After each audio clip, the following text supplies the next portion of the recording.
जिंदगी में कुछ बनने की तमन्ना है तो गुलाब बनने की कोशिश करना। जिंदगी में कुछ बनने की तमन्ना है तो गुलाब बनने की कोशिश करना, क्योंकि ये उसके हाथ में भी खुशबू छोड़ देते हैं जो इन्हें मसल कर फेंक देते हैं। नमस्कार मित्रों, मैं एस आनंद यूनियन एकेडमी में आपका स्वागत करता हूं। हम लोग आज से एसएससी पैटर्न यानी कि एसएससी सीजीएल के प्रीवियस ईयर प्रश्नों को हम लोग सोल्व करेंगे। मेरा मानना है कि यदि आप एसएससी सीजीएल की मैथ के सिलेबस को सोल्व करते हैं तो जो भी एग्जाम आपका कॉम्पिटिटिव एग्जाम है जिसमें मैथमेटिक्स से प्रश्न पूछे जाते हैं वो सभी कवर हो जाते हैं। इसलिए आप एक अच्छे एग्जाम की तैयारी कीजिए और अच्छे क्वेश्चन को सोल्व कीजिए। तो चलिए हम लोग 2019 में पूछे गए प्रीवियस ईयर प्रश्नों को सोल्व करते हुए हम लोग 2019, फिर उसके बाद 2020, उसके बाद 2021, उसके बाद हम लोग 2021 के बाद 22 के प्रश्नों को सोल्व करेंगे। तो चलिए हम लोग एसएससी सीजीएल 2019 में पूछे गए प्रश्न जो है हमारे सामने दिया गया है और हम लोग यहां से इन प्रश्नों को सोल्व कर रहे हैं। तो चलिए प्रश्न क्या कहता है, गौर करेंगे हम लोग। यदि 120 को x% कम किया जाए तो वही परिणाम प्राप्त होगा जो 40 को x% बढ़ाने पर प्राप्त होता है। तब 210 का x% 180 के x + 20% से कितने प्रतिशत कम होगा। बहुत आसानी से प्रश्न को सोल्व करेंगे, ध्यान से समझिएगा।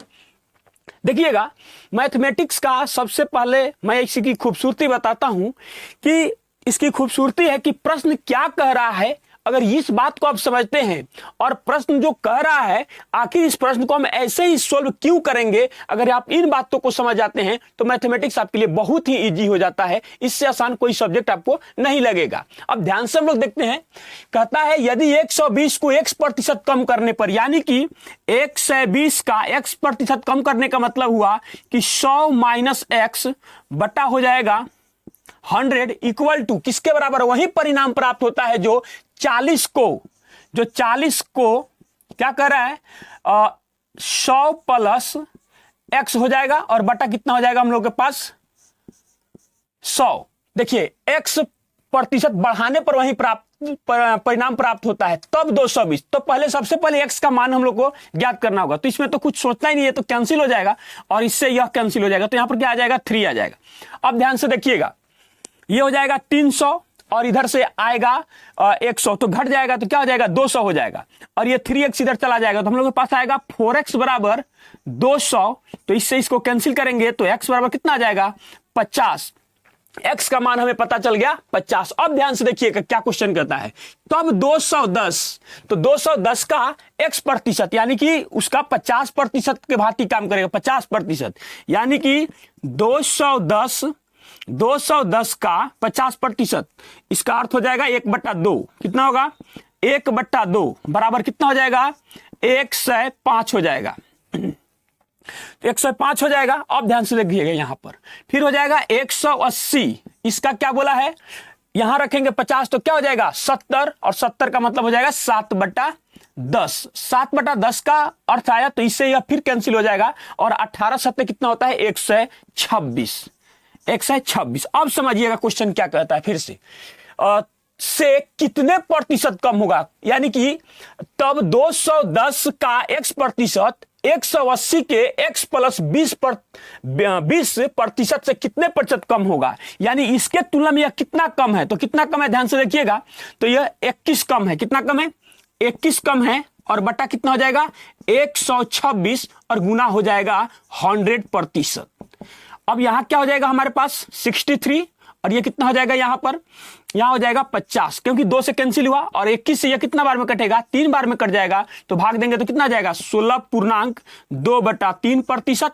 और जिस ऑप्शन में 16.2/3% दिया गया है वही हमारा आंसर हो जाएगा, अर्थात ऑप्शन नंबर बी हमारा आंसर हो जाएगा। चलिए हम लोग अगला प्रश्न देखते हैं, क्वेश्चन नंबर 2।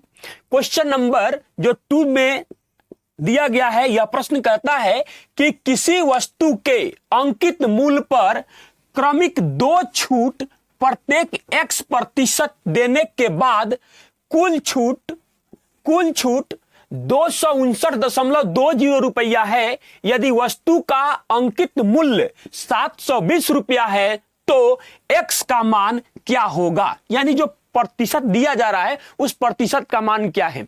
ध्यान से देखिए क्वेश्चन को, बहुत ही आसानी से हम लोग सोल्व करेंगे।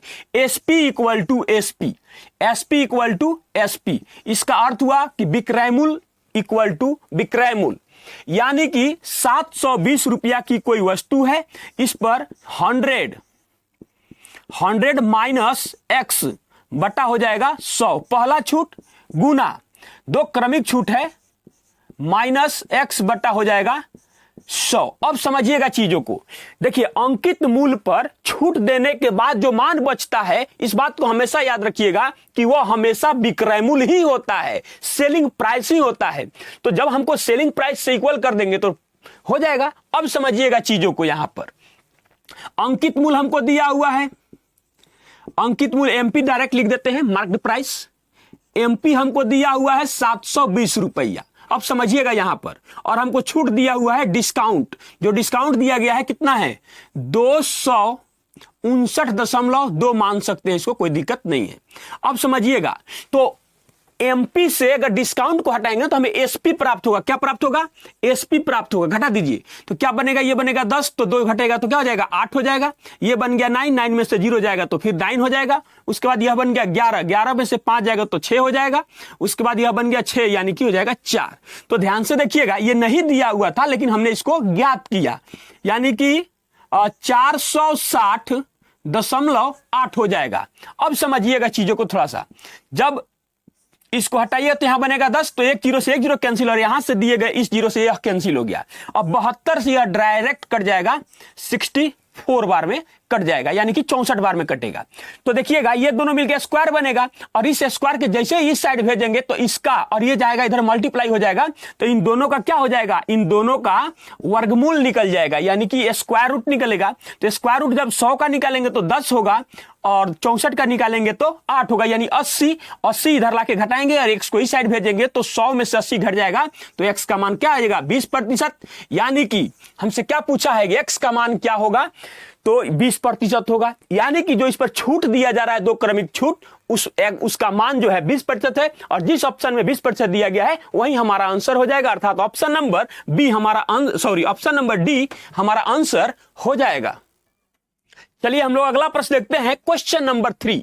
क्वेश्चन नंबर 3 जो दिया गया है यह अलजेब्रा का प्रश्न दिया गया है। ध्यान से देखिएगा प्रश्न को, कितनी आसानी से हम लोग सोल्व कर पाते हैं। देखिएगा ध्यान से, अलजेब्रा के प्रश्न को बनाने के लिए आपको कुछ फार्मूला भी जरूर याद होना चाहिए। अगर ये नहीं है तो थोड़ा सा आपको परेशानी की सामना करना पड़ सकता है। अब ध्यान से देखिए क्या कहता है, यदि x plus Y plus Z बराबर 19, तो x square plus Y square plus Z square बराबर 133, और x इंटू जेड बराबर वाई स्क्वायर है, तो z और x के बीच अंतर है। बहुत आसानी से सोल्व करेंगे। क्यों? क्योंकि इसके लिए आपको फॉर्मूला पता होना चाहिए और जरूरी भी है। तो हम जानते हैं कि x plus Y plus Z का होल स्क्वायर बराबर क्या होता है formula, X square plus Y square plus Z square plus 2 into X into Y plus X into Z plus Y into Z होता है। अब ध्यान से देखिएगा, कुछ का इसमें वैल्यू दिया गया हम लोग के पास, तो इसका वैल्यू हम लोग को दिया गया है, तो क्या हो जाएगा 19, और 19 का होल स्क्वायर कर देंगे। फिर यहां पर इसका मान हम लोग को दिया गया है, कितना दिया गया है 133 दिया गया है, प्लस 2xy प्लस इसका मान हमको दिया हुआ है। ध्यान से देखिएगा, यहां पर इसका मान दिया गया है, तो इसके वैल्यू को भी हम यहीं पर पुट कर देते हैं, X square plus Y into Z हो जाएगा। अब हम जानते हैं कि इसका मान कितना होता है, 19 का स्क्वायर होता है 361, इसको हम कितना लिख सकते हैं 361। इस मान को डायरेक्ट यहां पर लाके घटाइए, 133 यहां पर आप घटा लीजिए, तो क्या हो जाएगा 11 में से 3 जाएगा तो यहां पर हो जाएगा हम लोग के पास 8, उसके बाद यह बन गया 5, 5 में से 3 जाएगा तो 2, उसके बाद यहां पर हो जाएगा 2। अब इस 2 से जैसे ही हम लोग इसमें भाग देंगे तो हम लोगों को क्या प्राप्त होगा, देखिएगा ध्यान से, इसमें से y हम कॉमन भी ले रहे हैं, तो जैसे ही हम y कॉमन लेंगे तो हो जाएगा x plus Y plus Z, और जैसे ही इस 2 से हम भाग दे रहे हैं, जैसे ही इसमें हम भाग देंगे तो क्या हो जाएगा 100 114, कितना होगा 114, कितना हो जाएगा 114। अब समझिएगा, फिर वैल्यू इसका दिया गया हम लोगों के पास, कितना दिया गया है 19, और 19 से यह कितना बार में कट जाएगा, यह 19 से हम लोग को कट जाएगा 6 बार में कट जाएगा, 19 छक 114 होता है, 19 छक 114 हो जाएगा। तो हमें y का मान पता चल गया 6। अब समझिएगा यहां पर, अब हमसे लेकिन जो पूछ रहा है z, इसका हमसे पूछ रहा है। अब एक चीज और समझिएगा यहां पर, तो इस वैल्यू को फिर से एक बार लिखेंगे, x plus Y plus Z बराबर, x plus Y plus Z बराबर 19। तो y का मान तो हमको पता है, तो यहां पर जैसे ही रखेंगे 6, तो ये हो जाएगा x प्लस जेड, और ये आके इधर घट जाएगा, तो हो जाएगा हमारे पास 13। कितना हो जाएगा 13, घटाकर देख लीजिए आप 13। एक फार्मूला और इसमें आप समझिएगा, जो फार्मूला होता है कि a प्लस बी का होल स्क्वायर बराबर, इसको a b x y z आपकी इच्छा जो हो मान सकते हैं, बराबर होता है a माइनस बी का होल स्क्वायर माइनस 4ab। ये वाला फार्मूला आपको पता होना चाहिए, तब जाके इस वैल्यू को हम लोग यहां पर निकाल सकते हैं। यानी ये सब कुछ दिया हुआ है, और हमसे जो पूछा जा रहा है वो पूछा जा रहा है कि z माइनस एक्स बराबर व्हाट, z माइनस एक्स बराबर व्हाट। तो इस वैल्यू को इधर भी लिख सकते हैं, इधर भी लिख, इससे कोई दिक्कत हम लोग को नहीं है। अब देखिएगा ध्यान से यहां पर, तो हम लोग इसको लिखेंगे x प्लस जेड का होल स्क्वायर बराबर z माइनस एक्स, जेड और इसके अंतर पूछा गया है। ये भी नहीं कहा गया कि पहले कौन होगा बाद में कौन होगा, दोनों में अंतर पूछा गया है। तो हो जाएगा, इससे को ऐसे भी लिख सकते हैं, कोई दिक्कत नहीं है। तो हो जाएगा जेड माइनस एक्स का whole square minus 4x into Z, या जेड इंटू एक्स हो जाएगा। अब समझिएगा यहां पर माइनस, सॉरी माइनस नहीं, प्लस ना होगा, सॉरी प्लस होगा, प्लस हो जाएगा, फॉर्मूला मिस्टेक हो गया है, क्योंकि इसमें आएगा ना एक बार कि 2 माइनस 2ab, तो माइनस से 2 बार वाला कटिंग होगा, यानी कि कट जाएगा, तो बचेगा यहां पर 4 में से 2xz घट जाएगा। तो यहां हो जाएगा 13 का स्क्वायर, ये तो दिख रहा है x z माइनस एक्स का होल स्क्वायर प्लस 4। अब इसका मान हमको दिया हुआ है, x और z का मान जो दिया गया है y का स्क्वायर दिया गया है, और y का स्क्वायर का मतलब हमको दिया गया है, y का मान पता है 6 का स्क्वायर, यानी कितना हो जाएगा यहां पर 36 हो जाएगा, इसका मान यहां पर 36 हो जाएगा। तो 13 का स्क्वायर कितना हो जाएगा, 1 6 9 हो जाएगा, और यह कितना हो जाएगा 36 चौका 144 हो जाएगा। घटा दीजिए इधर, 144 बराबर z माइनस एक्स का होल स्क्वायर हो जाएगा। जैसे इसको हम लोग घटाएंगे तो हमें क्या प्राप्त होगा 25, और z माइनस एक्स, अब इस स्क्वायर को इस साइड भेज देंगे तो क्या हो जाएगा z माइनस एक्स बराबर हो जाएगा 5, और जिस ऑप्शन में 5 दिया गया है वही हमारा आंसर हो जाएगा, अर्थात ऑप्शन नंबर बी हमारा आंसर हो जाएगा। चलिए हम लोग अगला प्रश्न देखते हैं, क्वेश्चन नंबर 4। क्वेश्चन नंबर 4 में कहता है कि त्रिभुज ABC में AB और AC भुजाओं पर क्रमशः बिंदु F और E इस प्रकार है कि FE पैरेलल BC तथा FE त्रिभुज को समान क्षेत्रफल वाले 2 भागों में विभाजित करती है।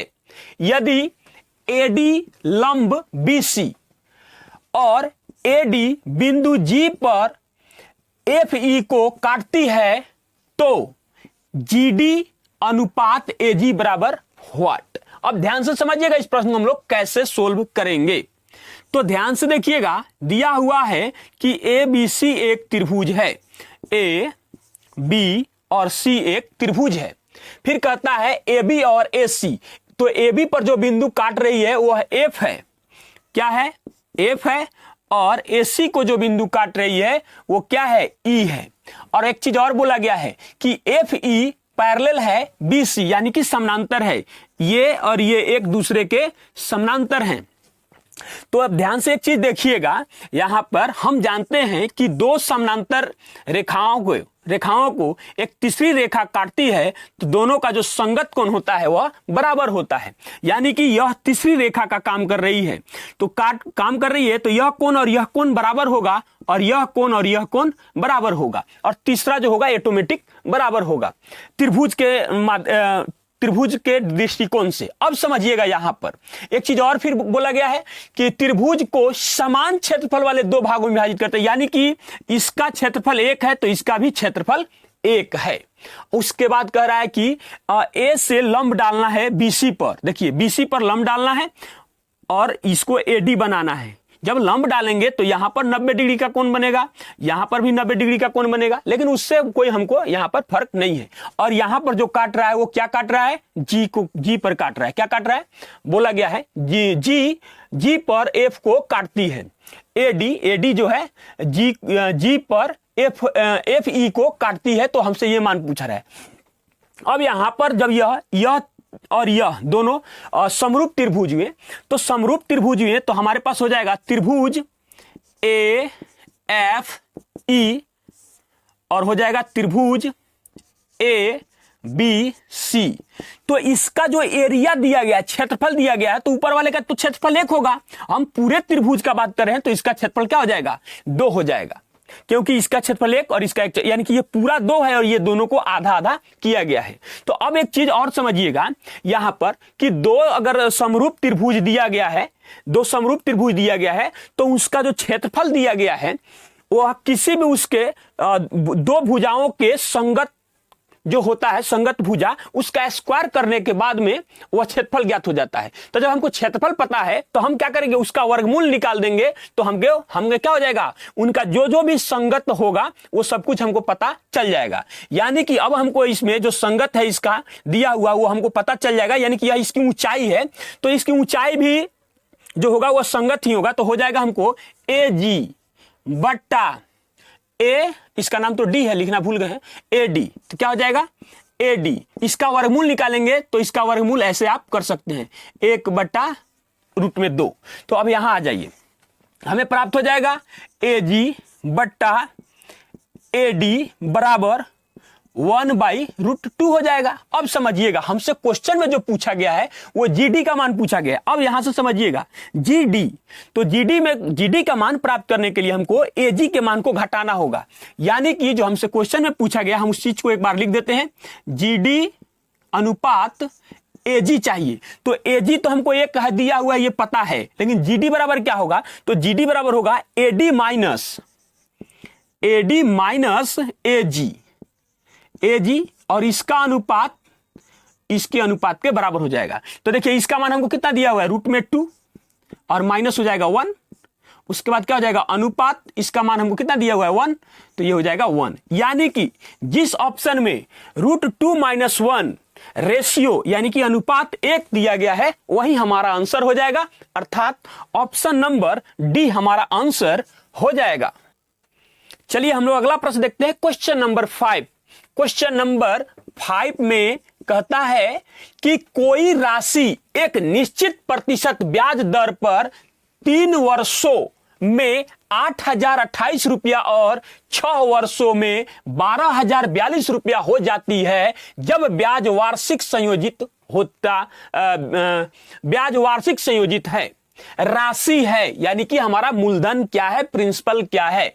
वार्षिक संयोजित होती है का मतलब हुआ कि यह कंपाउंड इंटरेस्ट का बात कर रहा है, चक्रवृद्धि ब्याज का बात कर रहा है। ध्यान से देखिएगा इस प्रश्न को कैसे सोल्व करेंगे। इसके लिए एक फॉर्मूला होता है, P बराबर फर्स्ट अमाउंट का स्क्वायर बटा दूसरा अमाउंट। यानी कि जो 3 वर्षों में हो रहा है वह पहला अमाउंट हुआ और जो 6 वर्षों में हो रहा है वह दूसरा हुआ। आखिर ये कैसे होता है फॉर्मूला, हम कभी आपको साबित करके, सिद्ध करके हम आपको बताएंगे कि आखिर ये कैसे ये ऐसे होता है, हम कभी बताएंगे। यहां पर आप फिलहाल आंसर देखिए तो क्या हो जाएगा, देखिए 3 वर्षों में कितना हो जाता है, 8,028, इसका स्क्वायर करना है यानी कि और फिर से हो जाएगा 8,028, दोबारा लिखेंगे और भाग देंगे कितना से, दूसरे मिश्रधन से, तो कितना हो जाएगा 12,042। अब एक चीज ध्यान से देखिएगा, यह कट रहा है 14 दूना 28, 14 तिया 42, यानी कि यह 2 बार में कट रहा है तो यह 3 बार में कट रहा है, यानी 4,014 से। उसके बाद अब यहां से देखें तो 8 8 16, 16 2 कितना होता है 18, यानी कि इससे यह 3 से भी यह कट जाएगा। तो क्या कटेगा, 3 दूना 6 बना 20, यानी कि 3 छक 18। उसके बाद क्या बन जाएगा 22, 22 का मतलब हो जाएगा 7 तिरका 21 और फिर हो जाएगा 1 पर 8 18, यानी कि 6 तिरका 18। कर दीजिए इसका मल्टीप्लाई तो हमारा पी का मान निकल जाएगा। तो क्या हो जाएगा 6 दूना 12 का 2, 7 दूना 14 1 15, उसके बाद कितना हो जाएगा 6 दूना 12 और 1 13, उसके बाद हो जाएगा 2 दूना 4 और 1 5। यह एग्जाम में बहुत क्वेश्चन पूछता है, अर्थात जिस ऑप्शन में 5352 दिया गया है वही हमारा आंसर हो जाएगा, अर्थात ऑप्शन नंबर ए हमारा आंसर हो जाएगा। चलिए हम लोग अगला प्रश्न देखते हैं, क्वेश्चन नंबर 6। क्वेश्चन नंबर 6 यह सिंप्लीफिकेशन का प्रश्न दिया गया है। ध्यान से देखिएगा कैसे इस प्रश्न को हम लोग सोल्व करेंगे। हम लोग जानते हैं कि सबसे पहले ऑफ का क्रिया होता है, उससे पहले अगर हम लोग बात करें तो पहले ब्रैकेट की क्रिया होती है, ब्रैकेट में भी सबसे पहले बार ब्रैकेट की क्रिया होती है, लेकिन यहां पर जो मान दिया गया हम लोग उसकी बात करेंगे। तो यहां पर हम इसकी क्रिया कर सकते हैं, कोई यहां पर हमको दिक्कत नहीं होगा। फिर इसके अंदर जो यहां का दिया गया इसकी क्रिया भी हम लोग कर सकते हैं। तो ध्यान से देखिएगा डायरेक्ट कैसे सोल्व करेंगे। यहां देखिए 6 बनता है और यहां भी जैसे ही पहले का की क्रिया करेंगे, ऑफ की क्रिया करेंगे तो यहां भी 6 होगा, यानी अब ये दोनों साथ आके भाग देगा। जैसे ही इसमें हम लोग भाग देंगे तो यह कैंसिल हो जाएगा। तो क्या बचेगा यहां पर बचेगा 1 और सीधा आ जाएगा गुना 2, तो 1 गुना हो जाएगा 2। यहीं पर हम इसको कैंसिल कर दिए। उसके बाद यहां पर भाग है तो भाग को आप रहने दीजिए। अब समझिएगा यहां पर देखिए यहां भी 16 है और जैसे ही यहां पर हम गुना करेंगे तो 16 और ये टोटल इसके साथ आकर भाग होगा। तो भाग जैसे ही होगा तो दोनों कैंसिल हो जाएगा और कैंसिल होगा तो यहां पर बन जाएगा 1। अब समझिएगा फिर उसके बाद जब यहां पर हम लोग यहां देखिएगा, जब यहां पर हम लोग भाग देंगे तो क्या बनेगा यहां पर 1, लेकिन इसके साथ गुना लगा हुआ है 4 का, तो -4 हो जाएगा। क्या रिजल्ट आएगा -4। तो -4 और +4 यहां है जो कैंसिल हो जाएगा। अब यहां से देखिएगा तो यहां कितना आ गया 1 और भाग देंगे यहां से हम लोग तो क्या हो जाएगा 1/1 होगा। कोई फर्क इसमें थोड़ी पड़ने वाला है, कोई फर्क नहीं पड़ेगा, यानी कि 2 और भाग देंगे 1 से तो कोई रिजल्ट दूसरा नहीं होगा, अर्थात 2 हो जाएगा। अर्थात जिस ऑप्शन में 2 दिया गया है वही हमारा आंसर हो जाएगा। देखिए प्रश्न को कैसे, जब आप कॉन्सेप्ट को समझिएगा तो बहुत आसानी से प्रश्न को सोल्व कर लीजिएगा, अर्थात ऑप्शन नंबर ए हमारा आंसर हो जाएगा। चलिए हम लोग अगला प्रश्न देखते हैं, क्वेश्चन नंबर 7। क्वेश्चन नंबर 7 में कहता है कि त्रिभुज ABC में कोण B और कोण C के समद्विभाजक बाइसेक्टर त्रिभुज के अंदर बिंदु O पर मिलते हैं। यदि कोण BOC बराबर 122 डिग्री है तो कोण A की माप क्या होगी।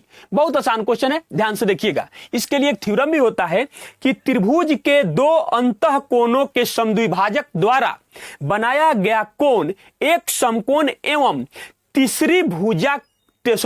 तीसरी कोण के आधे के योग के बराबर होता है। यानी कि ध्यान से देखिएगा, जैसे आपके पास कोई एक त्रिभुज दिया गया है, इसी त्रिभुज को ले लेते हैं, A, B और C हो गया।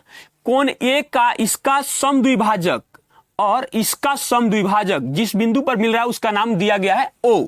तो यानी कि यह भी आधा, यह भी आधा, यह भी आधा, यह भी आधा है यह कोण।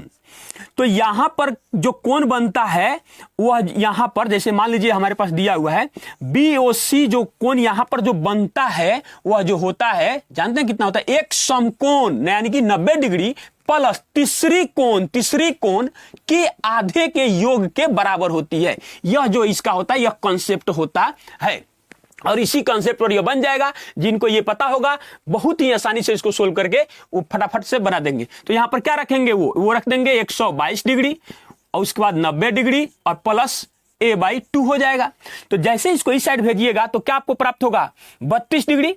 अब 32 डिग्री का 2 गुना हो जाएगा तो क्या हो जाएगा 64 डिग्री, यानी कि कोण A बराबर कितना हो जाएगा 64 डिग्री, यानी कि 64 डिग्री। अर्थात जिस ऑप्शन में 64 डिग्री दिया गया है वही हमारा आंसर हो जाएगा, अर्थात ऑप्शन नंबर C हमारा आंसर हो जाएगा। चलिए हम लोग अगला प्रश्न देखते हैं, क्वेश्चन नंबर 8। क्वेश्चन नंबर 8 में जो क्वेश्चन दिया गया है यह टाइम एंड वर्क का क्वेश्चन दिया गया है। देखिएगा ध्यान से क्वेश्चन को हम लोग कैसे सोल्व करते हैं। कहता है कि A, B और C की दक्षताओं का अनुपात 2:5:3 है। एक साथ काम करने पर वे तीनों उसे 27 दिनों में पूरा कर सकते हैं। B और C दोनों मिलकर उस काम के 4/9 हिस्से को कितने दिनों में पूरा करेंगे। ध्यान से देखिएगा क्वेश्चन को हम लोग कैसे सोल्व करेंगे। देखिए पहले ए, बी और सी जिसके जिसके बारे में कहा गया है उसको आप लिख दीजिए। ऊपर हमेशा हम लोग टाइम लिखेंगे और नीचे इफिशियंसी लिखेंगे, यानी कि क्षमता लिखेंगे, दक्षता लिखेंगे। तो क्या दिया गया है, 2:5:3 के अनुपात में दिया गया है। फिर क्वेश्चन में कहा गया है कि वे तीनों यानी कि ए बी सी तीनों जब साथ मिलते हैं तो उस काम को कितने दिनों में समाप्त करते हैं, 27 दिनों में समाप्त करते हैं। तो यही तीनों ने उसकी क्षमता है। तो 5 और 3 8 है, तो कितना हो जाएगा, 10 हो गया। अब समझिएगा क्या कहता है, बी और सी किसके बारे में बोला गया है, बी और सी। 5 और 3 कितना हो जाएगा, 8। इन दोनों का क्षमता हो जाएगा 8। अब पता नहीं कितने दिनों में ये काम को करेंगे और उस काम का भी कितना, तो काम बराबर होता है, देखिए वर्क बराबर होता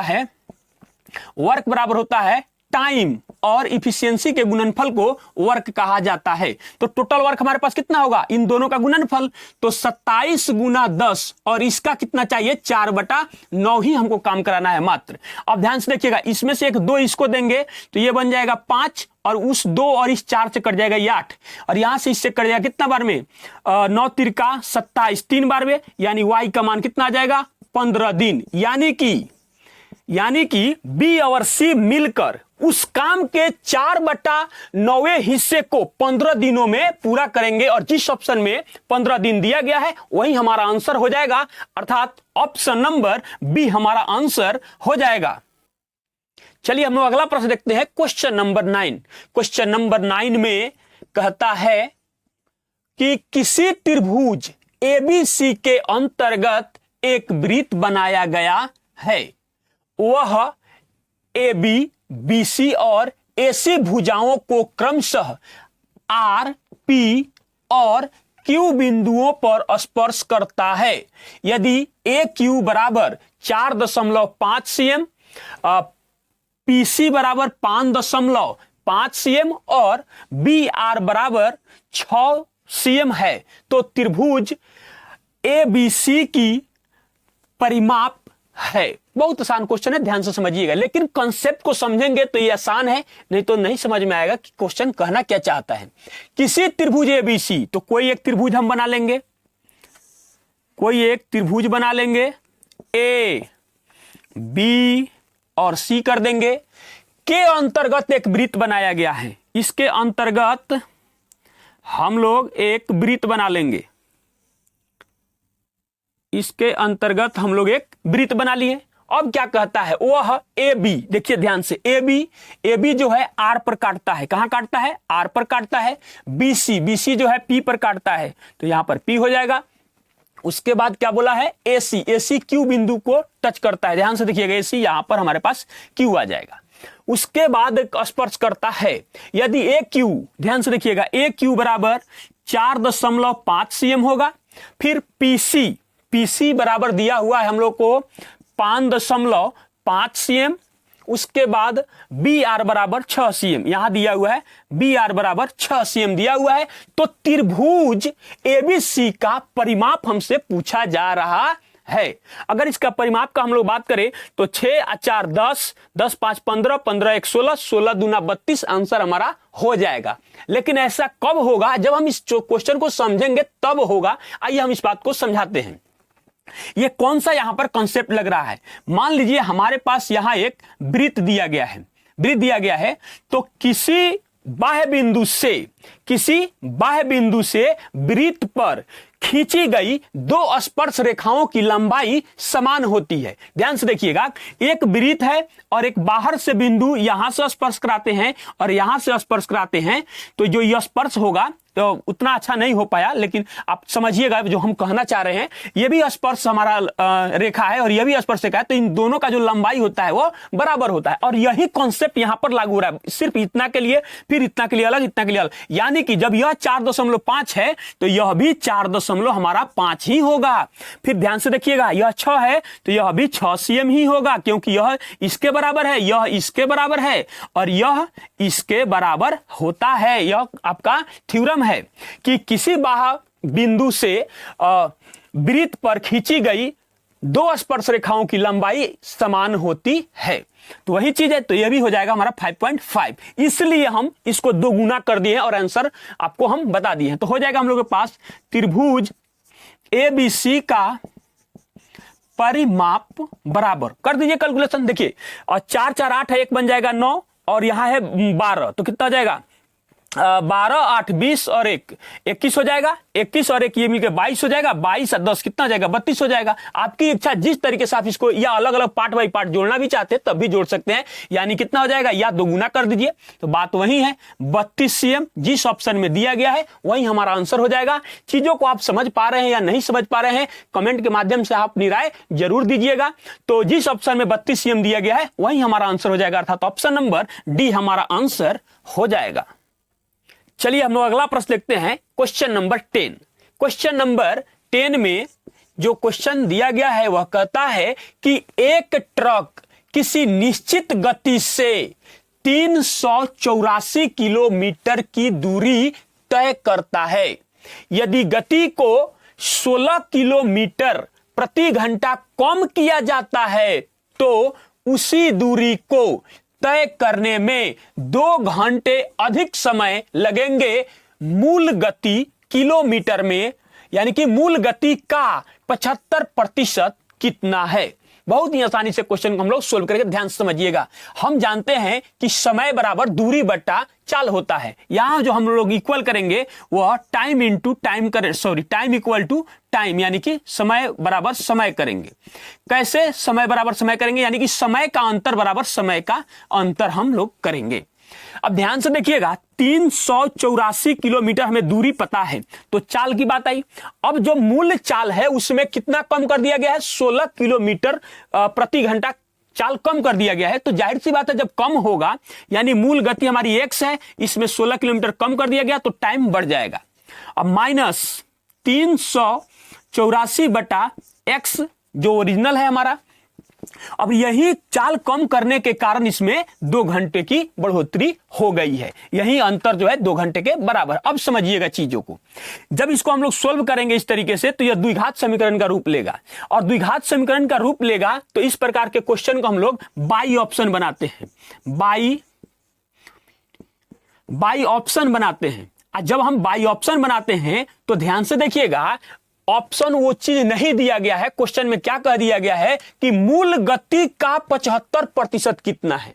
अब ध्यान से एक बात समझने वाली है, तो इसका कहने का मतलब है कि आप इस यानी कि ऑप्शन से नहीं बनाकर आप द्विघात समीकरण के रूप से बनाइए, लेकिन हम फिर भी बाई ऑप्शन ही बनाएंगे क्योंकि द्विघात समीकरण हम यहां पर क्वाड्रेटिक इक्वेशन को नहीं तोड़ेंगे। करेंगे क्या, आप चीजों को पहले समझ लीजिएगा।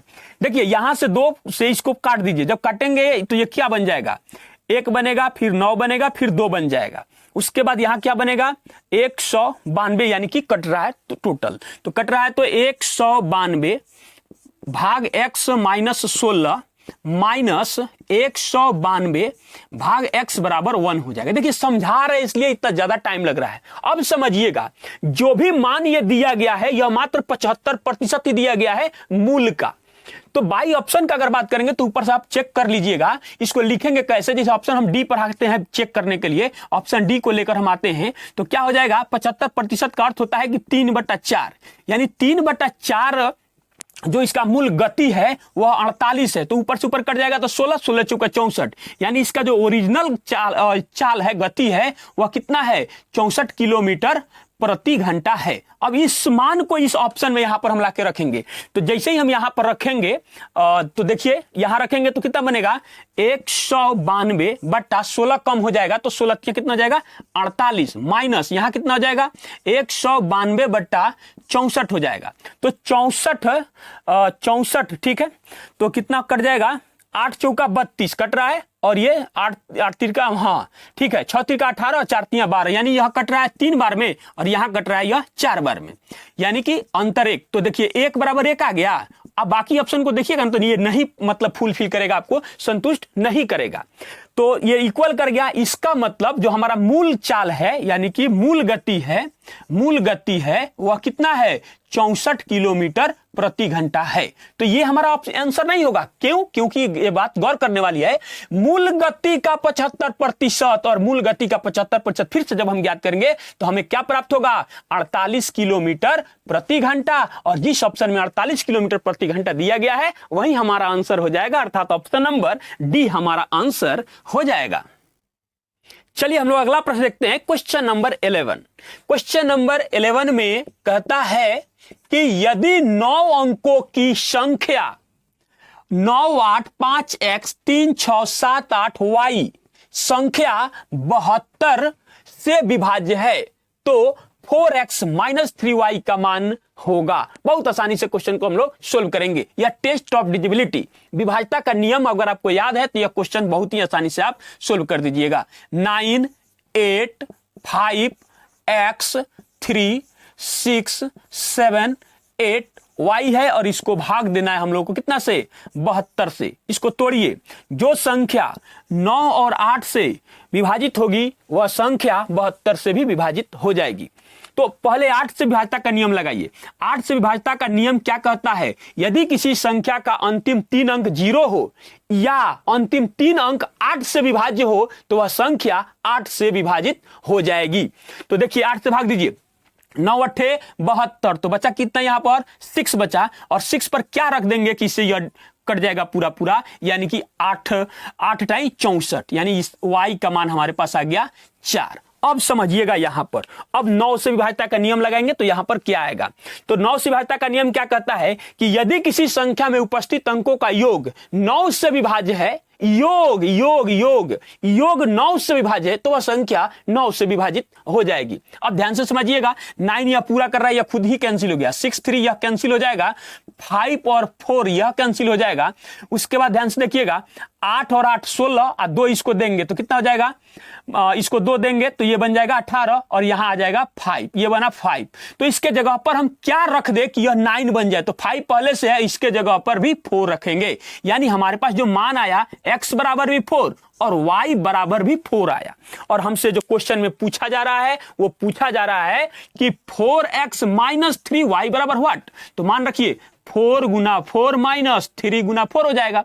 आप 4 कॉमन लीजिएगा तो घटाएंगे तो 1 आएगा, या आप गुना कर दीजिए, बात दो ही बराबर है, यानी इसका फाइनल रिजल्ट क्या आएगा? 4 आएगा। अर्थात जिस ऑप्शन में 4 यानी कि 4 दिया गया है वही हमारा आंसर हो जाएगा, अर्थात ऑप्शन नंबर बी हमारा आंसर हो जाएगा। चलिए हम लोग अगला प्रश्न देखते हैं, क्वेश्चन नंबर 12। क्वेश्चन नंबर 12 में जो क्वेश्चन दिया गया है यह एज प्रॉब्लम का क्वेश्चन दिया गया है, आयुष संबंधी जो प्रश्न होते हैं उससे संबंधित प्रश्न को दिया गया है। चलिए प्रश्न क्या कहता है, पढ़ते हैं प्रश्न को। 4 वर्ष पूर्व ए और बी की आयु का अनुपात 4:5 था। अब से 8 वर्ष बाद ए और बी की आयु का अनुपात 11:13 होगा।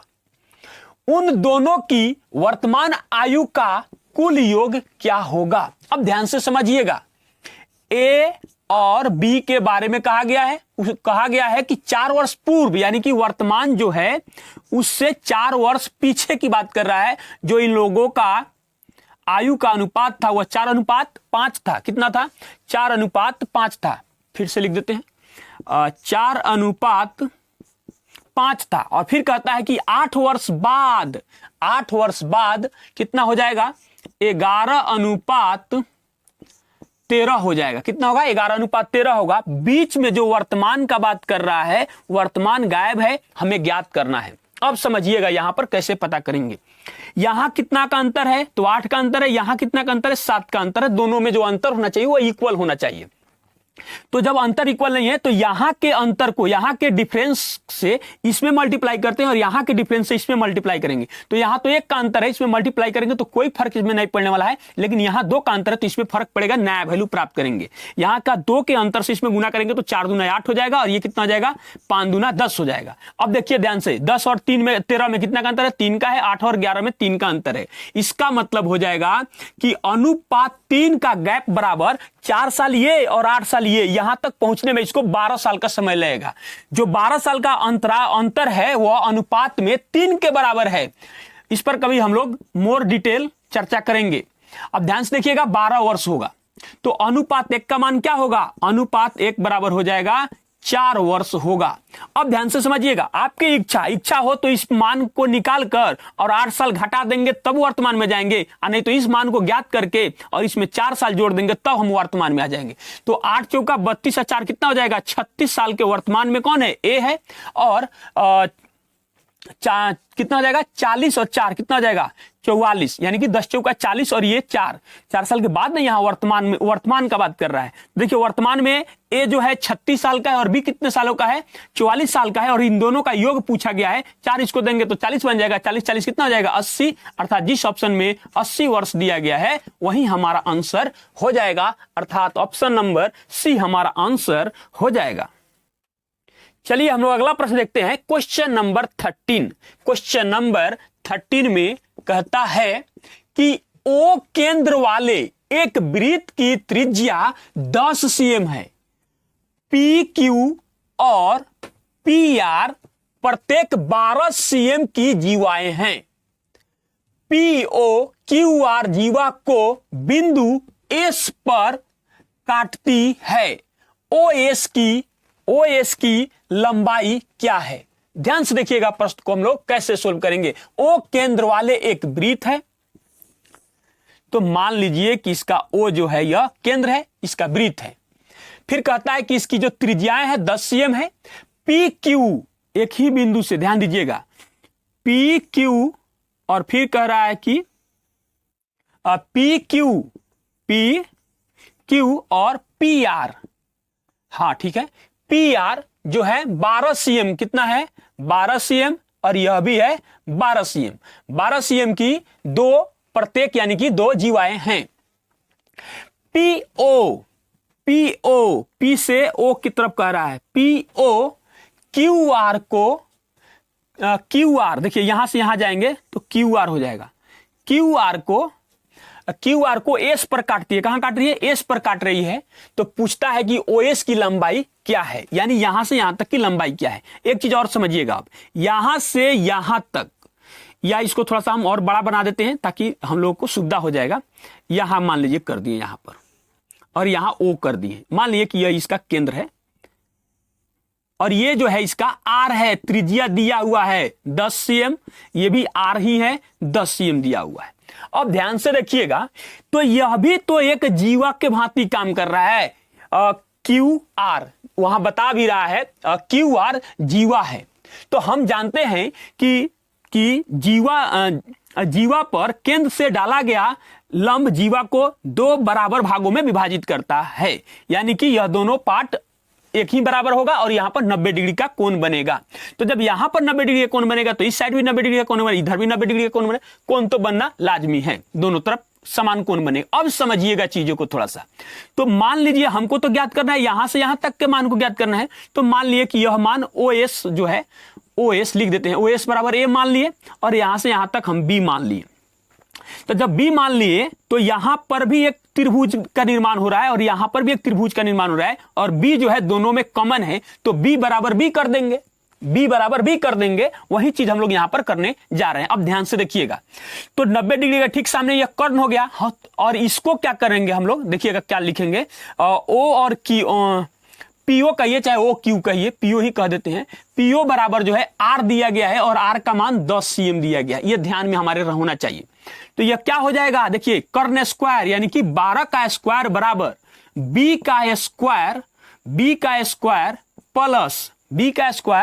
प्लस, अब ध्यान से देखिएगा, पी से ओ तक यह आर है, जिसमें से ए निकाल लेंगे तो सिर्फ इसकी लंबाई हमको कितना हो जाएगा, पी एस बराबर हो जाएगा 10 अब माइनस ए, और उसका हो जाएगा होल स्क्वायर। इक्वेशन 1 कह सकते हैं इसको।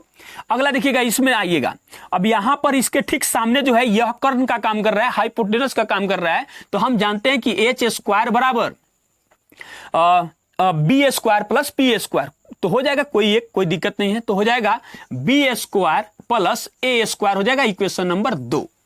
इक्वेशन 1 में से इक्वेशन 2 को घटाने पर इसमें से इसको घटाएंगे। अब ध्यान से देखिए कैसे घटाएंगे, ये बनेगा 144 में से 100 घटेगा तो क्या बचेगा 44। बी स्क्वायर से बी स्क्वायर कैंसिल हो गया। अब चीजों को समझिएगा, ए स्क्वायर यानी क्या हो जाएगा, यहां होगा 100, अब बनेगा बी स्क्वायर, तो बी स्क्वायर से कैंसिल हो जाएगा और बन जाएगा वहां पर माइनस -20a बनेगा। क्या बनेगा? -20a बनेगा। इसको भेज देंगे इस साइड तो क्या आएगा? माइनस में 56 हो जाएगा और ये हो जाएगा 20 -20a। अब एक चीज और समझिएगा, 2 से जब इसमें हम लोग भाग देंगे, अब माइनस माइनस पहले प्लस हो गया, 2 से भाग देंगे तो क्या बनेगा?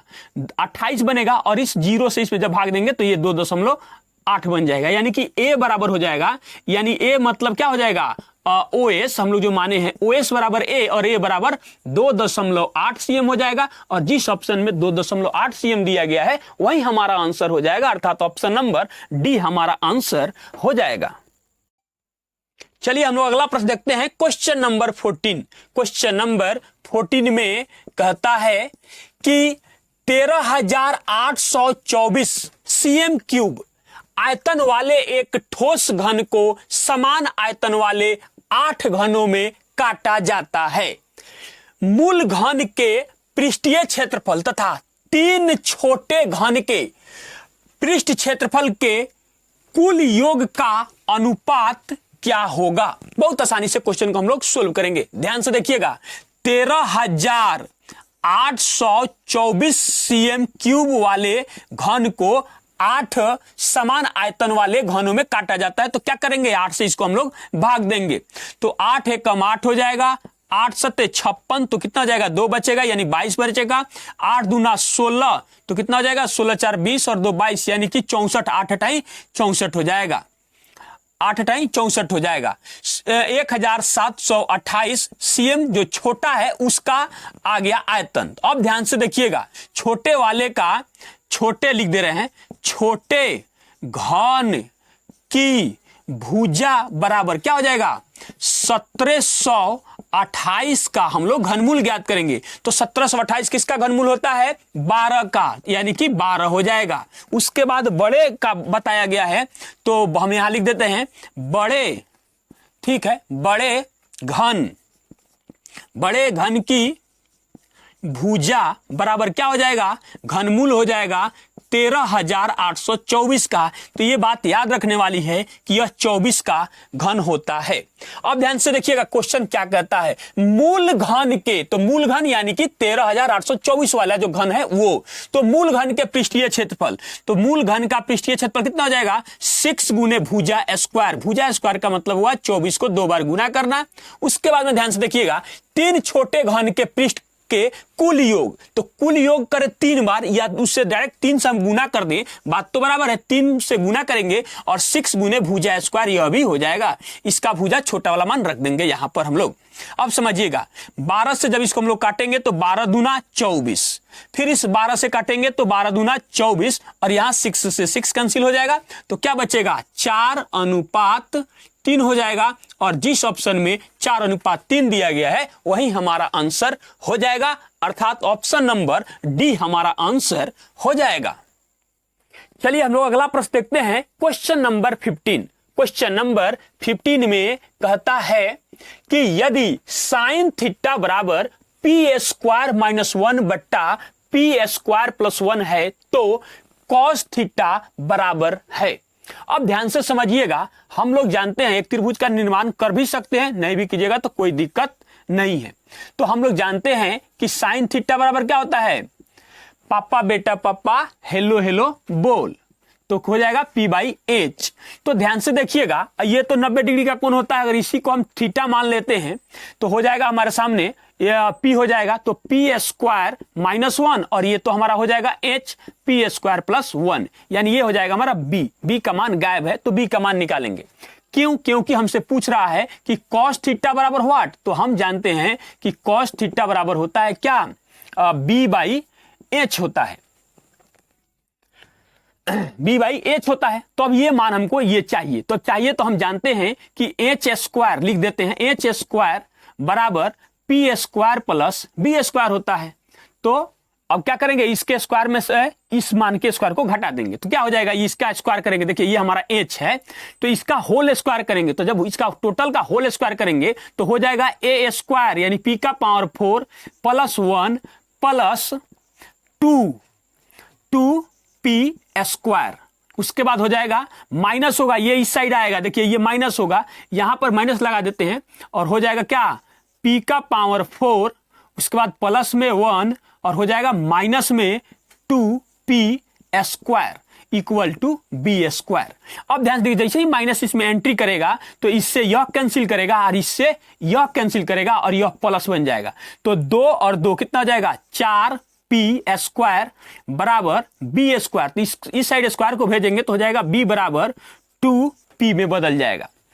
2 बार स्क्वायर है तो निकल जाएगा। अब ध्यान से देखिएगा, हमसे यही तो पूछ रहा है, ये मान दिया हुआ है, तो हो जाएगा हमारे पास cos थीटा बराबर b का मान कितना आ जाएगा 2p बट्टा h का मान कितना है p स्क्वायर प्लस 1, और जिस ऑप्शन में यह मान दिया गया है वही हमारा आंसर हो जाएगा, अर्थात ऑप्शन नंबर बी हमारा आंसर हो जाएगा।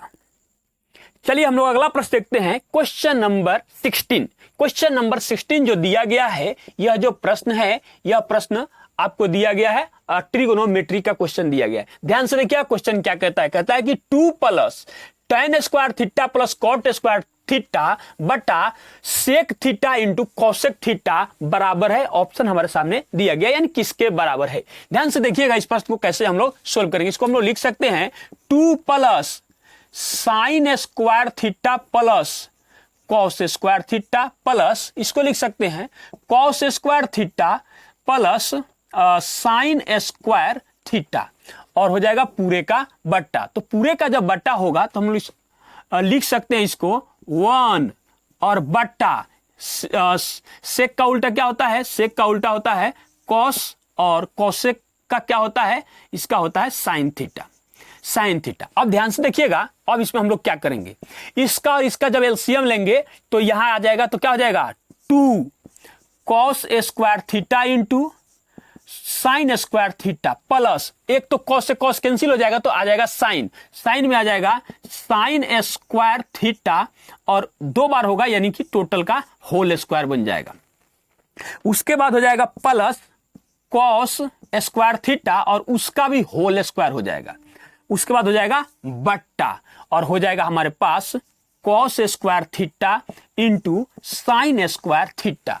अब ध्यान से समझिएगा, यहां पर अब हो जाएगा गुना, ये पलट जाएगा, तो ये हो जाएगा cos theta into sine theta बट्टा हो जाएगा 1। तो इससे यह जब कैंसिल होगा तो 2 बार है ना, तो 1 बार यह बन जाएगा। अब चीजों को समझिएगा, यहां पर जो मान बन रहा है यह ए, इसको ए मान लेंगे, इसको बी मान लेंगे, तो कौन सा फॉर्मूला लागू हो रहा है, A square plus B square plus 2ab, यानी कि sine square theta plus cos square theta का होल स्क्वायर बट्टा हमारे सामने आ रहा है cos theta into sine theta. तो इसका तो मान हो जाएगा 1, और 1 का स्क्वायर करेंगे तो 1 ही होगा, और बट्टा बन जाएगा cos theta into sine theta. पलट दीजिए इस मान को, तो इसका उल्टा क्या होता है, इसका मान होता है कॉस का सेक होता है, सेक थीटा इंटू इसका क्या होता है कॉसेक, COSEC कॉसेक थीटा, और जिस ऑप्शन में यह दिया गया है वही हमारा आंसर हो जाएगा, अर्थात ऑप्शन नंबर बी हमारा आंसर हो जाएगा। चलिए हम लोग अगला प्रश्न देखते हैं, क्वेश्चन नंबर 17। क्वेश्चन नंबर 17 में कहता है कि यदि x का पावर 4 प्लस x का पावर -4 बराबर 194, x बड़ा है 0 से है, तो x माइनस 2 का होल स्क्वायर का मान क्या होगा। बहुत आसान प्रश्न है, ध्यान से देखिए कैसे सोल्व करेंगे। सबसे पहले इस बात को हम लोग लिख सकते हैं कि x का पावर 4 प्लस 1 बाई x का पावर 4 बराबर 194। अब ध्यान से समझिएगा कि x square plus 1 by x square का मान अगर इसकी सहायता से ज्ञात करना होगा तो करेंगे क्या, इसमें 2 जोड़ेंगे तो 100 कितना हो जाएगा 96, और 196 का जब आप वर्गमूल निकालिएगा तो आ जाएगा सीधा 14। फिर जब अगला स्टेप में यह x प्लस 1 बाई एक्स निकालेंगे तो इसमें प्लस 2 करेंगे और यह आ जाएगा 4। ऐसा क्यों होता है कि जब इसकी सहायता से इसको ज्ञात करते हैं तो इसका स्क्वायर करते हैं, इसका स्क्वायर करेंगे 16 और 2 घटाया जाता है। क्यों? क्योंकि 2 इंटू ए बी होता है। हम कभी मोर डिटेल इसके बारे में बात करेंगे जरूर, ऐसी नहीं है। अब ध्यान से समझिएगा, तब इसको हम लोग सोल्व करेंगे यहीं पे। तो क्या हो जाएगा एक्स स्क्वायर, उसके बाद यह जाके इधर गुना हो जाएगा तो क्या हो जाएगा -4x, और ये हो जाएगा +1 इक्वल टू 0। और हमें जो चाहिए वो चाहिए x माइनस 2 का होल स्क्वायर बराबर व्हाट। अब एक चीज इसमें समझने वाली है कि हम लोग इसमें कर सकते हैं x स्क्वायर -4x +1, यानी कि यहां पर भी 3 जोड़ देंगे और यहां पर भी 3 जोड़ देंगे तो यह क्या बन जाएगा, 4 = 3 हो जाएगा। अब ध्यान से देखिए तो यह किस फार्मूला पे चला गया, यह चला गया a² - 2 का होल स्क्वायर पे चला गया, यानी x - 2 का होल स्क्वायर बराबर 3 होगा और जिस ऑप्शन में यह 3 दिया गया है वही हमारा आंसर हो जाएगा, अर्थात ऑप्शन नंबर बी हमारा आंसर हो जाएगा। चलिए हम लोग अगला प्रश्न देखते हैं, क्वेश्चन नंबर 18। क्वेश्चन नंबर 18 में जो प्रश्न दिया गया है ध्यान से हम लोग पढ़ते हैं प्रश्न क्या कहता है। प्रश्न में दिया हुआ है 5 × √5 x का क्यूब माइनस 81 × √3 y का क्यूब, उसके बाद है भाग है, फिर √5 × x × 3 × √3y = ax² + by² + c × xy है, तो 6ab और 15 √c का मान क्या होगा।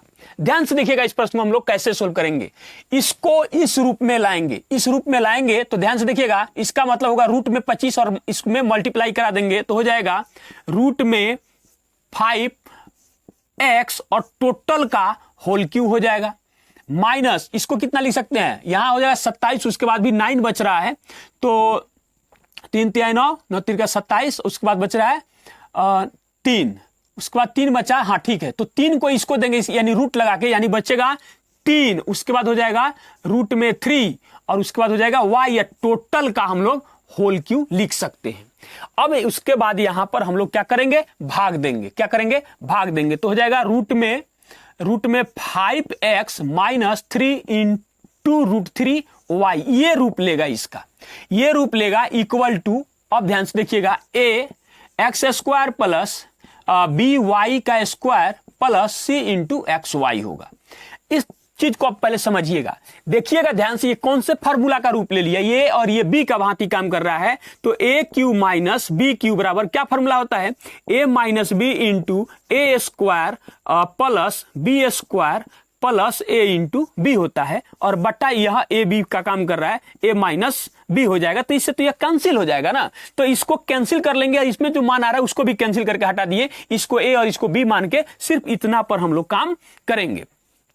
तो जब हम लोग इतना पर काम करेंगे तो इसका स्क्वायर करेंगे, तो इसका स्क्वायर जब हम लोग करेंगे तो क्या होगा, हम लोग के पास 5x² आएगा, 5x² प्लस उसके बाद यह क्या बनेगा 9 और 9 × 3 = 27 y² बनेगा, उसके बाद क्या हो जाएगा प्लस, उसके बाद हो जाएगा हम लोग के पास a × b, a × b का मतलब हुआ यहां पर ये हो जाएगा 5 और 3, 5 × 15, कितना हो जाएगा 5 × 15 और उसके बाद हो जाएगा 3, तो 3 रूट में 15xy हो जाएगा, इक्वल टू क्या हो जाएगा हम लोग के पास ax² + by² + c × xy हो जाएगा। अब समझिएगा ध्यान से, जो x² इसका मान है वह जो a का मान है, तो a बराबर हमको पता चल गया कि आएगा 5, b बराबर क्या हो जाएगा, b बराबर हो जाएगा हमारे पास 27 और c बराबर क्या हो जाएगा हम लोग के पास c बराबर हो जाएगा हम लोग के पास 3 रूट में 15 हो जाएगा। अब हमसे जो मान पूछा जा रहा है इस मान में रखेंगे वैल्यू को, क्या हो जाएगा 6a + b माइनस रूट में 15c है, तो रखिए यहां पर 6 गुना a का मान क्या है 5 है, प्लस b गुना क्या हो जाएगा यहां पर हो जाएगा हम लोग के पास 27, तो b का मान तो 27 ना होगा, यहां रख देंगे हम लोग सिर्फ 27 और हो जाएगा माइनस। अब ध्यान से देखिएगा, जैसे ही इस मान को रखेंगे तो रूट खत्म होगा, और रूट खत्म होगा तो 15 × कितना हो जाएगा 45, कितना हो जाएगा 15 × 45, तो अब यहां पर हम लोग के पास कितना आ जाएगा 30, 57 माइनस 45, तो कितना हो जाएगा 7 × 5 = 12 का अंतर है। अब जिस ऑप्शन में 12 दिया गया है वही हमारा आंसर हो जाएगा, अर्थात ऑप्शन नंबर डी हमारा आंसर हो जाएगा। चलिए हम लोग अगला प्रश्न देखते हैं, क्वेश्चन नंबर 19। क्वेश्चन नंबर 19 में कहता है कि किसी व्यक्ति ने एक वस्तु को 15% की हानि पर बेचा, अगर वह उसे 30.60 रुपया अधिक पर बेचता तो उसे 9% का लाभ होता।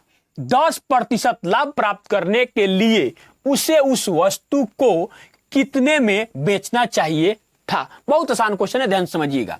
मान लीजिए कि इसका जो सीपी है वो 100% है, तो सीपी से 15% कम में बेचा, यानी कि वह 85% पर एसपी किया।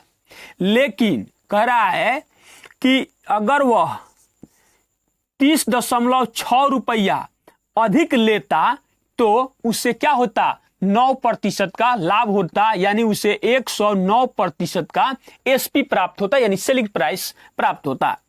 तो ये 30.6 रुपया कितने प्रतिशत का भरपाई कर रहा है, ध्यान से देखिए। तो अंतर कितना का इसमें, 24% का। इसका अर्थ होता है कि 24% बराबर 30.6 रुपया, तो हमको चाहिए कि 110% बराबर व्हाट, तो हो जाएगा 110% बराबर 30.6 बट्टा 24 और गुना हो जाएगा 110। अब ध्यान से देखिएगा, इससे यह कैंसिल हो जाएगा, उसके बाद में यह 6 से कटेगा तो यह 24 हो जाएगा, यानी कि 6 चौका 24, और ये कटेगा तो कितना हो जाएगा 5, उसके बाद हो जाएगा 1, यानी कि 6 5 30 और 6 एकम 6।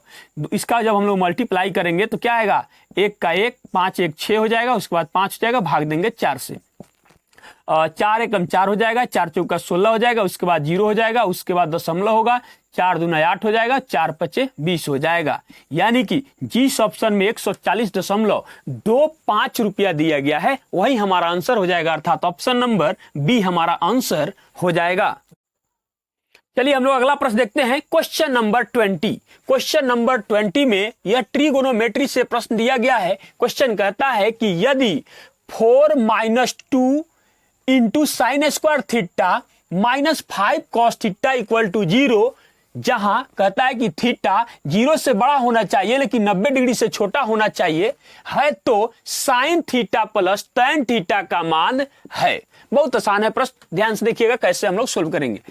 4 - 2 इंटू 1 माइनस, इसको कितना लिख सकते हैं, cos square theta -5 cos theta बराबर 0। अब इसको इसमें मल्टीप्लाई करेंगे तो हो जाएगा 4 - 2 और यहां माइनस माइनस प्लस हो जाएगा 2 cos square theta -5 cos theta equal to 0। तो यह बन जाएगा 2 कॉस स्क्वायर थीटा, उसके बाद यहां क्या हो जाएगा -5 कॉस थीटा प्लस 2 बराबर 0। अब इसका गुणनखंड तोड़ दीजिए। जब हम इसको आप कॉस थीटा बराबर XY कुछ भी मान भी सकते हैं, नहीं भी मानेंगे कोई फर्क नहीं पड़ने वाला है। तो इसको क्या तोड़ेंगे हम लोग, तोड़ेंगे कॉस थीटा बराबर एक बार टूटेगा -1 और एक बार टूटेगा -4, और इसके कोफिशिएंट से इसमें भाग दिया जाता है। उसके बाद में यह वैल्यू वैल्यूएबल नहीं है, यहां अगर माइनस में है ना तो यह प्लस में कन्वर्ट होता है। क्या होगा, प्लस में कन्वर्ट होगा, यानी कि एक बार होगा कॉस थीटा का मान 1/2 और एक बार होगा कॉस थीटा का मान प्लस में हो जाएगा, माइनस होता है ना तो प्लस, या चिन्ह बदलता है, याद रखिएगा बदलता है, तो यहां पर हो जाएगा भाग देंगे तो 2। तो हम जानते हैं कि कॉस थीटा का अधिकतम मान 1 होता है, इसलिए यह वैल्यूएबल नहीं है, यह तो कैंसिल हो गया। तो अब यहां पर आइएगा ध्यान से, यहां थीटा का मान हम ज्ञात कर लेंगे तो आपको सब कुछ पता चल जाएगा। 1/2 कब होता है, कॉस थीटा बराबर 1/2 कब होता है, यानी कि कॉस 60 डिग्री का मान होता है, यानी कि थीटा बराबर 60 डिग्री हो गया। अब हमसे क्वेश्चन में जो पूछ रहा है उसका जवाब हम देने में समर्थ हो गए। Sine theta plus tan theta हमसे पूछा गया है, तो साइन 60 डिग्री का मान लिख देंगे, 60 डिग्री प्लस टैन 60 डिग्री। तो साइन 60 डिग्री का मान क्या होता है, √3/2, और टैन 60 डिग्री का मान क्या होता है, √3 होता है। तो क्या हो जाएगा, 2 और 1 3 हो जाएगा, 3√3/2 हो जाएगा, और जिस ऑप्शन में 3 × √3/2 दिया गया है वही हमारा आंसर हो जाएगा, अर्थात ऑप्शन नंबर डी हमारा आंसर हो जाएगा। चलिए हम लोग अगला प्रश्न देखते हैं, क्वेश्चन नंबर 21। क्वेश्चन नंबर 21 में कहता है कि 12 संख्याओं का औसत 42 है, अंतिम 5 संख्याओं का औसत 40 है और पहली 4 संख्याओं का औसत 44 है। छठी संख्या 5वीं संख्या से 6 कम है, छठी संख्या 5वीं संख्या से 6 कम है, और सातवीं संख्या से 5 कम है। पांचवी और सातवीं संख्या का औसत क्या होगा? बहुत आसान प्रश्न है, ध्यान से देखिएगा। करेंगे क्या हम लोग? लिखेंगे योग यानी कि सम इक्वल टू सम, यानी कि योग इक्वल टू योग कर देंगे। अब ध्यान से समझिएगा, 12 संख्याओं का औसत हमें पता है, तो 12 गुना कितना लिखेंगे? 42 लिख देंगे, प्लस अंतिम 5 संख्याओं का औसत हमको दिया हुआ है, तो 5 गुना 40 अंत में भी लिख सकते हैं, बीच में भी लिख सकते हैं, कोई दिक्कत हमको नहीं है। ये हो गया। और पहली 4 संख्या के बारे में बताया हुआ है, तो 4 गुना 44 हो जाएगा, प्लस अब समझिएगा 5 और 4 9 संख्या हो गया, और उसके बाद में 3 संख्या के बारे में बताया गया है। कह रहा है कि छठी संख्या 5वीं संख्या से 6 कम है, 6 कम है, तो छठी संख्या हम मान लेंगे, छठी संख्या बराबर x, तो 5वीं संख्या बराबर x प्लस 6, इससे 6 ज्यादा मान लेंगे, तो यह 6 कम हो गया। आगे पढ़ते हैं। और 7वीं संख्या से 5 कम है, कौन? छठी संख्या। यह छठी संख्या ही 7वीं संख्या से कितना कम है? 5 कम है, इसका मतलब यह 5 ज्यादा है। बस हो गया, इस मान को यहां पर रखेंगे हम लोग। तो रखेंगे तो क्या हो जाएगा? यहां हो जाएगा x plus 6 plus x plus 5 हो जाएगा 9 हमारा जो संख्या था वो पूरा हुआ। यहां जब इसका हम लोग गुना करेंगे तो क्या आ जाएगा हम लोग के पास? 200। इसको गुना करेंगे तो 4 चुका 16 का 6, 16 1 17। उसके बाद यहां कितना हो जाएगा? यहां हो जाएगा 3x प्लस 6 और 5 11। इस मान को और इस मान को एक साथ जोड़ेंगे तो कितना आ जाएगा? और इधर लाके घटाएंगे, तो पहले घटाने से पहले इसका गुना कर देंगे, तो कितना आ जाएगा? 2 दूना 4। उसके बाद हो जाएगा 4 दूना 8 है 2, 10 का 0। उसके बाद हो जाएगा 2 दूना 4 और 1 5। और इसको लाकर इधर हम लोग घटा देंगे, तो एक ही बार में घटा देते हैं, दोबारा सोचने की क्या जरूरत है। तो 200 100 300 387 हो रहा है, माइनस 387 बराबर 3x हो जाएगा, तो x का मान हमको पता चल जाएगा। घटाएंगे, 14 में से घटेगा तो 7 हो जाएगा, ये बन गया 9, 9 में से 8 जाएगा तो 1 हो जाएगा, ये बन गया 4, 4 में से 3 जाएगा तो 1 हो जाएगा, इक्वल टू 3x हो जाएगा। देखिए 120 होता तो 3 से ये 40 बार में कटता है, यानी कि 39 बार में कट जाएगा, 39, यानी कि x का मान आ गया 39। अब समझिएगा क्या बोलता है, 5वीं और 7वीं का बात किया गया है। तो 5वीं हमारे पास क्या है संख्या? 5वीं संख्या है 39 प्लस 6 हो जाएगा, अब प्लस ध्यान दीजिएगा, उसके बाद हो जाएगा 39 प्लस 5 हो जाएगा, और इसको भाग कितना से करना है? 2 से करना है। तो ध्यान से देखिए कैसे भाग देंगे। ये तो 39 का 39 दोनों में 39 रहने दीजिए, 6 5 11, 11 का मतलब कितना हो जाएगा? 5.5, 5.5, यानी कि 44.5 हो जाएगा, और जिस ऑप्शन में 44.5 दिया गया है वही हमारा आंसर हो जाएगा, अर्थात ऑप्शन नंबर सी हमारा आंसर हो जाएगा। चलिए हम लोग अगला प्रश्न देखते हैं, क्वेश्चन नंबर 22। क्वेश्चन नंबर 22 में यह ध्यान से देखिएगा, यह ग्राफ से संबंधित प्रश्न दिया गया है। क्वेश्चन कहता है कि तालिका में विभिन्न प्रकार की कारों के उत्पादन को हजारों में दर्शाया गया है, और हमारे सामने यह ग्राफ दिया गया है। नीचे ए प्रकार की कार, बी सी डी और ई प्रकार की कार है, और ये वर्ष है, और सबके सामने उसका कितनी कारें हैं उसको दिया गया है। अब यहां से हमारा प्रश्न कहता है कि वर्ष 2013 और 2016 में ए प्रकार की कारों की कुल उत्पादन की तुलना में वर्ष 2012, 2014 और 2015 में बी प्रकार की कारों का कुल उत्पादन लगभग कितने प्रतिशत अधिक रहा। अब ध्यान से हम लोग को यहां पर समझने वाली बात यह है, ए प्रकार की कार, ए प्रकार की कार यहीं पे सॉल्यूशन कर देते हैं, उधर थोड़ा सा जगह नहीं है, तो क्या हो जाएगा?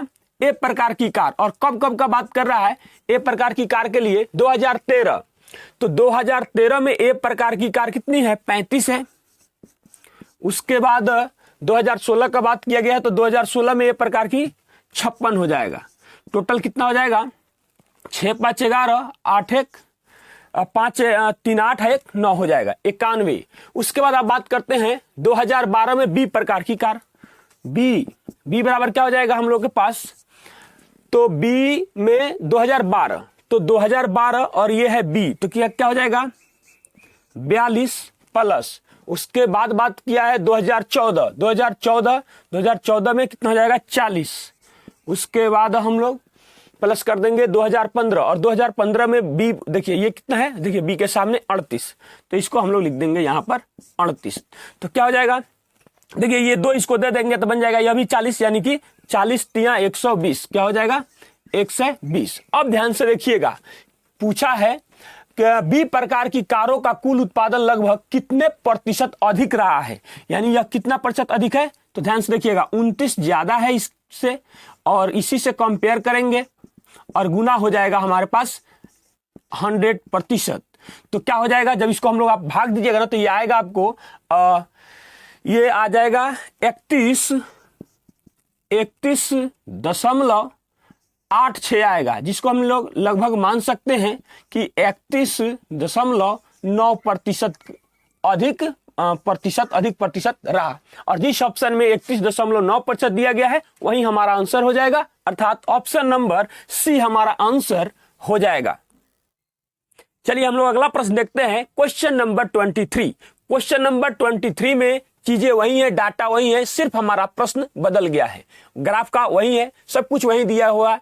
अब आइए हम लोग पढ़ते हैं कि प्रश्न क्या कहता है।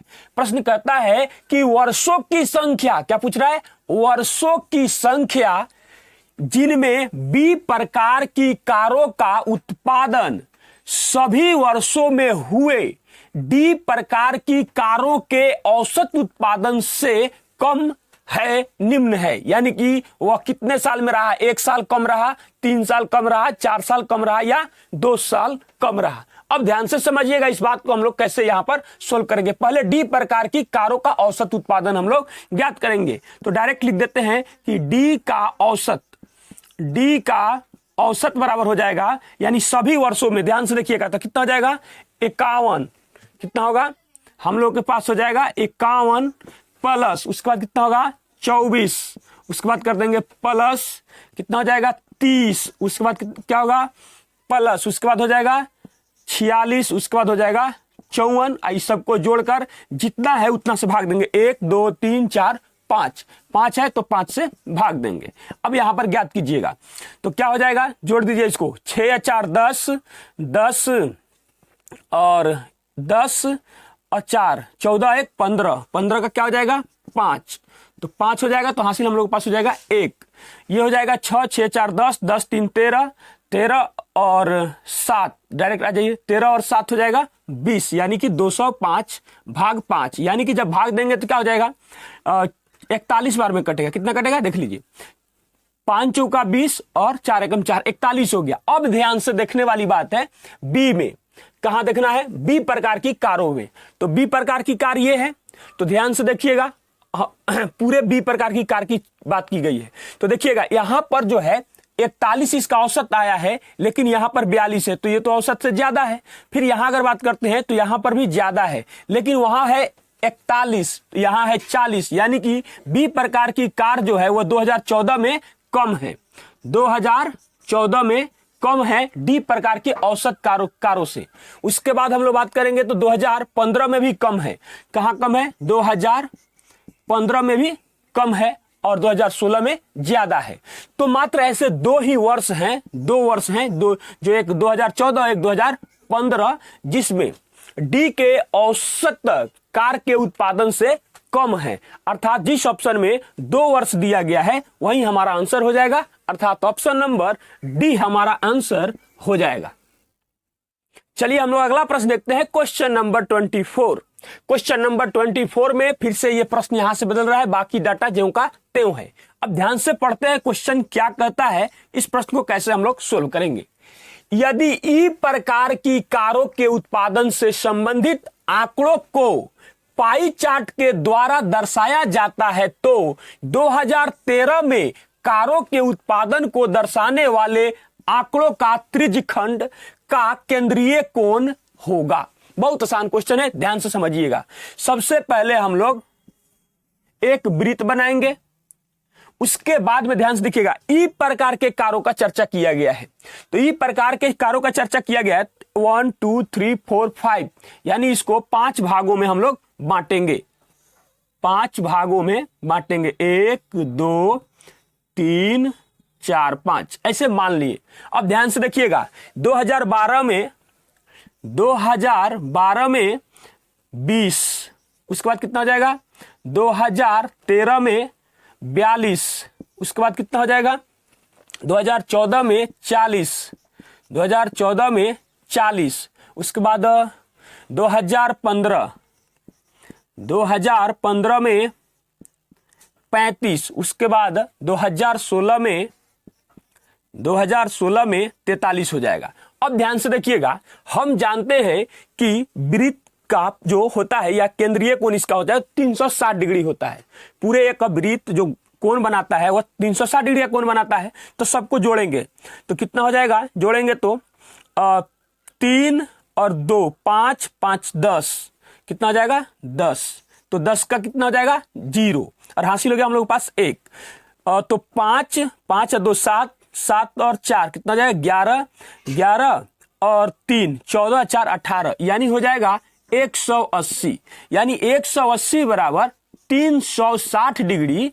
तो हो जाएगा 1 बराबर कितना, तो हो जाएगा 1 बराबर 2 डिग्री। अब प्रश्न में क्या कहता है कि 2013 में कारों के उत्पादन को दर्शाने वाले आंकड़ों का त्रिज्यखंड चाहिए। तो 2013 और 2013 में ई प्रकार के कार जो दर्शा रहा है वह क्या दर्शा रहा है 42 यानी 42। तो 42 का मान क्या हो जाएगा, तो 42 बराबर क्या हो जाएगा, जब इधर से 42 गुना किए तो इधर से भी 42 गुना कर देंगे, यानी हो जाएगा 84 डिग्री।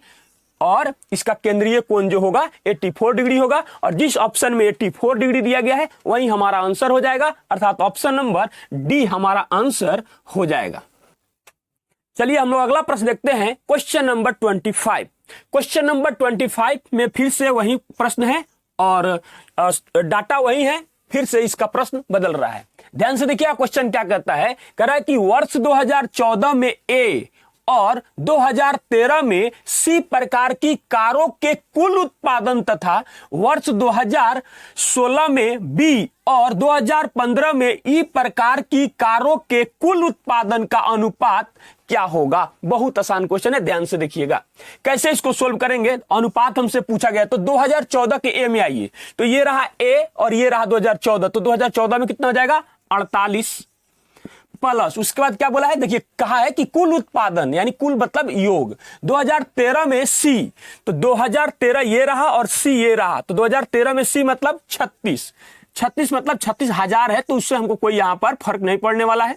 अब ध्यान से देखिएगा, फिर आगे बढ़ते हैं 2016 में बी, तो 2016 ये रहा और 2016 का बी, यानी कि कितना हो जाएगा 56, कितना होगा 56, फिर प्लस करेंगे। उसके बाद क्या है 2015 में ई प्रकार, तो 2015 ये रहा और ई प्रकार ये रहा, तो यहां आ जाएगा हमारे पास कितना 35, कितना है 35 रख देंगे, बस इसको आप कैलकुलेट कर दीजिए, आंसर हमारे सामने आ जाएगा।